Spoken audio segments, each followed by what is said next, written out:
শিশুর সুরক্ষা কার্ড খোলার পরে বুঝতে পারবো যে কেমন এসছে কি ব্যাপার। Good morning, welcome back to our channel spotless Priya blog.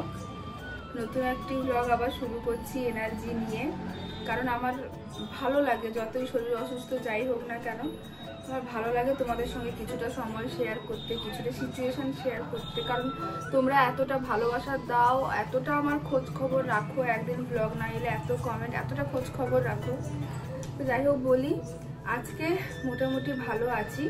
কালকে সারাদিনটা কীরকম গেল তোমরা তো দেখেইছো, ব্লগে দেখেইছো যতটুকু পেরেছি। মানে আমার তো কন্ডিশন ছিলই না, তো সোনাইকে আমি এরকম বলে রেখেছিলাম, দেখ আমার যদি কখনো কিছু অসুখ বিসুখ মানে সিচুয়েশান হয়, তোকেও যতটুকু পারবি একটু আধটু ক্যামেরা বন্দি করবি, কারণ আমার বন্ধুদের সঙ্গে আমি সব কিছু শেয়ার করার চেষ্টা করি। তো এই কালকে সারাদিন দেখলে হঠাৎ করে আমার সঙ্গে কি হয়ে গেল।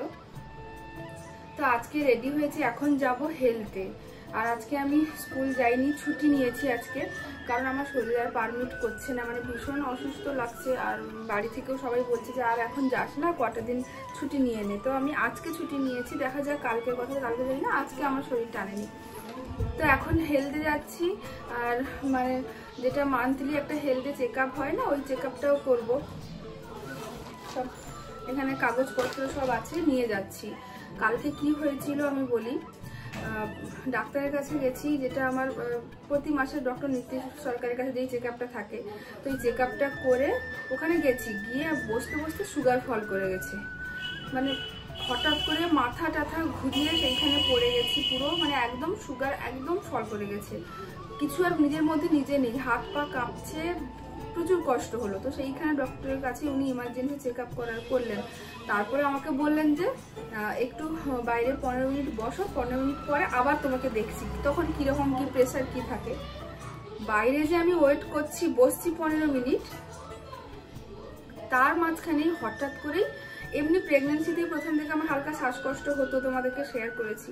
তো তার মাঝখানেই হঠাৎ করেই শ্বাসকষ্ট শুরু, এমনই শুরু বুকের এইখানে না পুরো একদম শক্ত হয়ে কিছু একটা এমন হয়ে গেছে যে অক্সিজেন ওপরেও উঠছে না, নিচেও নামছে না, আমি নিঃশ্বাসই নিতে পারছি না, এত কষ্ট, মানে অসহ্য বুক ব্যথা আর মানে শ্বাসকষ্ট, এরকম বড় বড় করে নিঃশ্বাস নিলেও হচ্ছে না, সেইখানে আমার পুরো বাড়াবাড়ি অবস্থা হয়ে গেছে। তো ওইখানে ডক্টর বললো যে এক্ষুনি হাসপাতালে নিয়ে চলে যেতে, কারণ অন্য মেডিসিনকে দেখানো হবে, তারপরে উনি রেফার করবেন। তো এরকম না করে, যেহেতু ডক্টর নীতিশ সরকার কাঁথিতে উনিই দায়িত্বে আছেন, ওই দারুয়াতেই দায়িত্বে আছেন।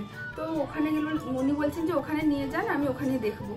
তো তাড়াহুড়ো করে ওখানেই আমাকে নিয়ে গেছিলো। তো তারপরে অক্সিজেন সব দিতে হলো, বিকেলের দিকে একটু সুস্থ হয়েছি, তারপরে তো আমাকে ছাড়তে বাড়ি এসেছি। মানে আর আমি বাড়ি যেই সুস্থ হয়েছি বাড়ি আসবো বলে চিৎকার করছি। তো কালকে সারাদিনটা এরকমভাবেই কেটেছে। আজকে এখন মোটামুটি ভালো আছি, হালকা শ্বাসকষ্ট হচ্ছে, কিন্তু আগের থেকে একটু ভালো আছি।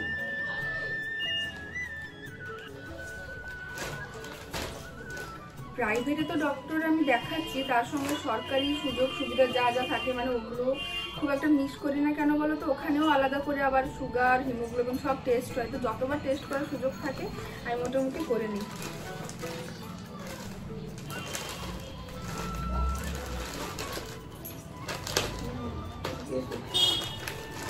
এই যে দেখো, এটা হলো সরকারি হেলথে মা ও শিশুর সুরক্ষা কার্ড। এখানে মোটামুটি আমার সবকিছু লেখা আছে। তো আমি আর মা এখন যাচ্ছি। ঠাকুমা এদিকে ঘুমোচ্ছে একটু, মা আর আমি যাচ্ছি, চলো।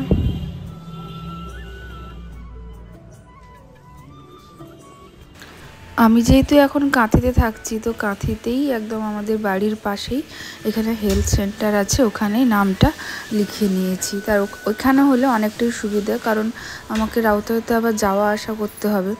তো এখানে এসে যখন দেখি আজকে ফাঁকা, অ্যাকচুয়ালি বৃহস্পতিবার ডেট ছিল, তো আমি বৃহস্পতিবার যেতে পারিনি, ওই দিনকেই তো অসুস্থ হয়ে গেছিলাম। তো ওখানে বলতে ওরা বললো যে ঠিক আছে, শুক্রবার এলে ওই দিন না হলে আমরা করে দেবো, যেহেতু আমি অসুস্থ হয়ে গেছিলাম। তো ওই জন্য শুক্রবার গেছি। আজকে মোটামুটি কেউই নেই, আমি একমাত্র ফাঁকা। তো ওখানে যেতে তাড়াতাড়ি আমার সব কিছু চেক আপ সব কিছু হয়ে গেল। এই কার্ড কিন্তু করে রাখা খুবই জরুরি, কারণ ওই দিন যখন আমি হসপিটালে গেলাম প্রথমেই আমাকে জিজ্ঞেস করছিল এই কার্ড আছে নাকি। তো দেখলাম যে এই কার্ডটা থাকার জন্য অনেকটাই সুবিধে হয়েছে। আমাদের হয়তো একটু সুযোগ সুবিধা আছে বলে হয়তো সব রকমেরই ডক্টর দেখাচ্ছি বা কলকাতাতেও যাচ্ছি, কিন্তু সত্যি বলতে এই সব কার্ড অনেক গ্রামে মায়েদের ক্ষেত্রে কিন্তু অনেক কাজে লাগে। ওনারা পুরো চেক আপটাই কিন্তু এই হেলথ সেন্টার থেকেই করে থাকেন। তো ওখানে যাবতীয় আমার যা যা কাজ ছিল কমপ্লিট করে এখন আসছি দুষ্টু মামার বাড়িতে। আর সত্যি বলতে এখন আমার আর হাঁটা চলা তো খুবই কষ্ট, তাও দেখো নড়ে নড়ে কেমন আসছি, হানি আমার ভিডিও করে দিচ্ছে। এরপরে এসে যখন দেখি আমাদের অ্যানির কাণ্ড কারখানা, ওই যে ট্রেন্ডিং ভিডিও হলুদ ঢালছে গ্লাসে করে, বাবু হলুদ গুঁড়ো নিয়ে ঢালছে, কিন্তু সত্যি বলতে খুব সুন্দর হয়েছে। আমার ফেসবুক পেজে যে ভিডিওটা ছাড়া আছে ওটা কিন্তু অ্যানিরই বানানো।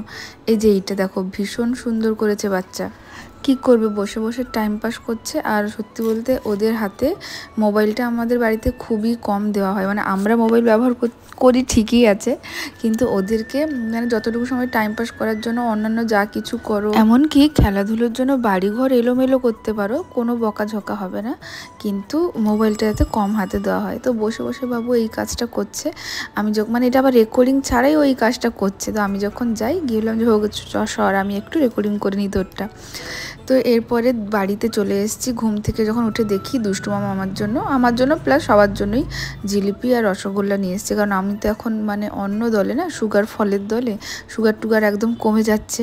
তো ওই জন্য আমি ঘুম থেকে উঠে এখন মিষ্টি খাচ্ছি। সত্যি বলতে আমি মিষ্টি একদম পছন্দ করি না, কিন্তু এখন আমাকে সব কিছুই নিজেকে চেঞ্জ করতে হচ্ছে। ওখান থেকে আসার পরে খাওয়া দাওয়া করে ঘুমিয়ে গেছিলাম, আর তেমন কোনো মানে কাজটা কিছু ছিল না। তো এখন ঘুম থেকে উঠে বসছি আর ভাবলাম যে আমার একটা পার্সেল এসছে, তো পার্সেলটা ওপেন করি। এমনিতেও কোনো পার্সেল ওপেন করলে কিন্তু ভিডিও করতে হয়, মানে এমনি যদি কোনো কিছু ডিসপুট কিছু থাকে তো ওটার জন্য ভিডিও করতে হয়। তার সঙ্গে ভাবলাম যে তোমাদের সঙ্গে কথা বলতে বলতে পার্সেলটা ওপেন করি। অনেক দিন পর পার্সেল একটা এলো। এখন আর ওইবার ওই প্রবলেমের পর থেকে অনলাইনে খুব রেয়ার অর্ডার করা হয়, অতটা অর্ডার করা হয় না। আবার অনেকে বলবো দিদি তুমি আবার পার্সেল অর্ডার করেছো, কারণ আমি ওর পরে পার্সেল অর্ডার করতে আমাকে তোমরা বকাও দিয়েছো, আবার অর্ডার করেছো, আর করবে না কোনো দিন। অ্যাকচুয়ালি একটা শাড়ি আমি অর্ডার দিয়েছিলাম, যদি সব কিছু ঠিকঠাক থাকে, কারণ অলরেডি একটার পর একটা তো মানে যা হচ্ছে দেখতেই পাচ্ছ। তো যদি সব কিছু ঠিকঠাক থাকে একটা 9 মাসের ছোট্ট করে, ওই বড় ওইরকম 7 মাসের মতো ওরকম কিছু না, কিন্তু বাড়িতে একটু ছোট্ট করে সেজে গুজে মাকে বলেছি যে একটু জাস্ট থালাটা একটু রেডি করে দেবে, আমি ওই শাড়িটা পরবো। আমার খুব শখ লাল রঙের একটা শাড়ি পরবো, ওইটা একটা ছোট্ট করে বাড়িতে আয়োজন হবে। তো ওইটা আমি বলেছি, শাড়িটা এসছে। তো চলো ওপেন করি।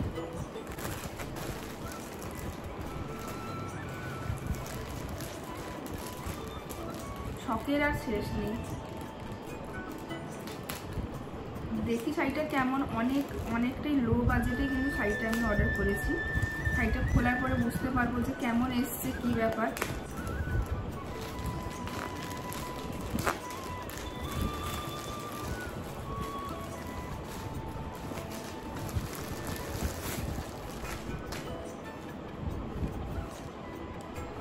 দেখো যেমন বাজেট আমাকে তেমনই, তার থেকে বেশি আমি খুব হাই কোয়ালিটি আশা করবো তা তো নয়। আপাতত তো দেখছি ঠিকঠাকই লাগছে।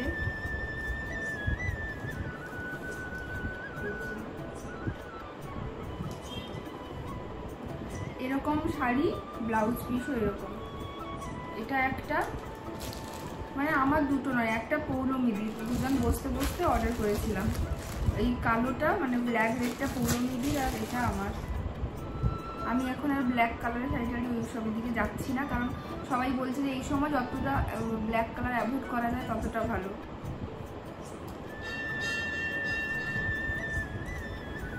এই যে এটা একটা, দাম কত নিয়েছে বলে দিই। দাম নিয়েছে 550 টাকা, আর শিপিং আছে। একটা শিপিংয়ে দুটো শাড়ি পেয়েছি, তো তাহলে কত হলো, মানে 60 টাকা করে হলে 580 টাকা। ভালোই এসছে, দামের তুলনায় জিনিসটা ভালোই এসছে। তো আমার 9 মাসের সাজের শাড়ি, যদি ব্লাউজটা আমি কালকেই দেবো, খুব তাড়াতাড়ি বলবো যে তুমি একদিনের মধ্যেই আমাকে দাও, যদি তাড়াতাড়ি পেয়ে যাই তো তাড়াতাড়ি, মানে এই শাড়িটার জন্যই আমি অপেক্ষা করে বসে আছি, তাড়াতাড়ি পেয়ে যাই তো 9 মাসের ছোট্ট একটা সাজের অনুষ্ঠান করবো ভেবেছি, তাতে করবো এটা।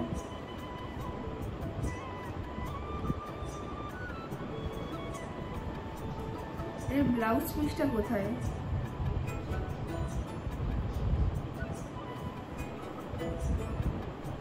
শাড়িটা মাপতে হবে, তাহলে বোঝা যাবে, কারণ মেন আমি অর্ডার দিয়েছি, মানে মেন অর্ডার দেওয়ার যেটার কারণ হলো সেটা হলো ব্লাউজ পিসের জন্য, কারণ ব্লাউজ পিসটা মানে একই রকম এখন খুব ট্রেন্ডিংয়ে চলছে, আর আমারও ভীষণ ভালো লাগে। ব্লাউজ পিস না থাকলে কিন্তু হবে না। না, আছে ব্লাউজ পিস আছে।